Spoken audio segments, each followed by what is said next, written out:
Assalamualaikum warahmatullahi wabarakatuh.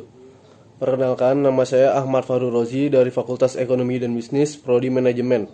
Di sini saya akan menjawab dan menjelaskan pernyataan dari studi kasus pada pertemuan ke-9 ini. Soal yang pertama adalah terdapat dua jenis saham yang dapat diterbitkan oleh suatu PT, saham treasury atau treasury share dan saham prioritas atau preference share.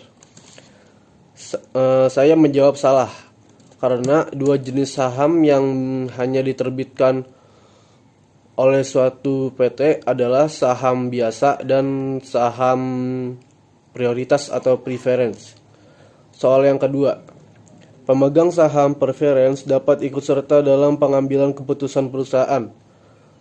Jawaban saya itu salah, sebab yang bisa ikut serta untuk mengambil keputusan hanyalah saham biasa. Soal yang ketiga, terdapat dua jenis saham preference, yaitu saham preference kumulatif dan saham preference non-kumulatif. Jawaban saya itu benar, karena memang saham preference memiliki dua jenis.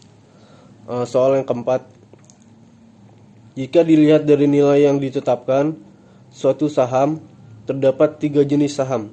Jawaban saya itu benar, karena jika dilihat dari nilai yang ditetapkan, suatu saham memiliki tiga jenis, yaitu saham nilai nominal, saham nilai ditetapkan, dan saham non nilai nominal. Soal kelima, saham dengan nilai ditetapkan, saham yang di surat saham ditetapkan nilai nominalnya. Jawaban saya itu benar. Saham dengan nilai yang ditetapkan di dalam surat tidak akan ditulis nominalnya, tetapi instansi atau perusahaan menetapkannya. Soal yang keenam, untuk saham yang bernilai nominal atau nilai yang ditetapkan, akuntansinya sama, yaitu rekening modal. Jawaban saya benar, karena itu termasuk saham nilai nominalnya. Soal yang ketujuh, untuk saham tanpa nilai nominal atau ditetapkan, rekening modal saham akan dikredit sebesar uang yang diterima. Jawaban saya benar, karena itu termasuk saham non nilai nominal. Soal ke-8, saham preference kumulatif adalah saham preference yang jika dividen 1 tahun tidak dibayar, maka dividen ini wajib dibayar pada tahun-tahun berikutnya. Jawaban saya benar, karena jika dividen 1 tahun tidak dibayar, maka pada tahun berikutnya harus dilunaskan. Ini termasuk dalam saham kumulatif.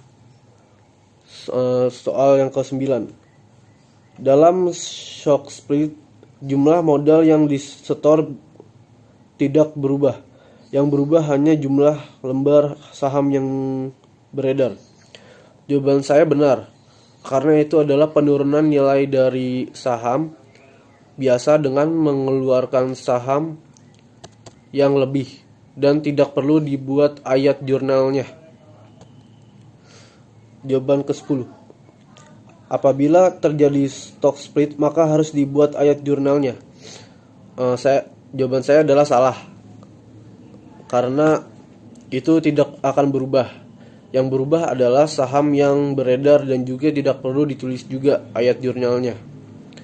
Ya, sekian dari saya. Mohon maaf jika ada kesalahan, dan terima kasih. Wassalamualaikum warahmatullahi wabarakatuh.